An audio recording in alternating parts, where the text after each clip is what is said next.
Terowongan pasukan perlawanan Palestina mampu menyulitkan tentara Israel di jalur Gaza. Bahkan, seorang komandan pasukan elit Brigade Nahal Pasukan Pertahanan Israel atau IDF mengungkap keputusasaannya pada Rabu 19 Juni 2024. Komandan tersebut, Kolonel Yair Zuckerman, menyatakan terowongan ini terdapat di banyak rumah di Rafah bahkan tak ada habisnya. Terowongan tersebut menghubungkan rumah-rumah di kota membentuk satu labirin yang luas.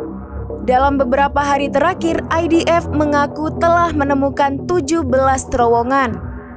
Terowongan tersebut memungkinkan Hamas keluar masuk bangunan untuk memasang jebakan di rumah-rumah. Jebakan yang dipasang berupa bahan peledak berkabel yang dapat diledakkan dari jarak jauh. Kolonel Yair juga mengungkap taktik lain Hamas yang tak bisa dihentikan oleh Israel. Ternyata, militan di Palestina memasang banyak kamera di Rafah sehingga pergerakan IDF bisa terpantau. Oleh karenanya, pertempuran di Rafah diakuinya sangat berat dan lambat.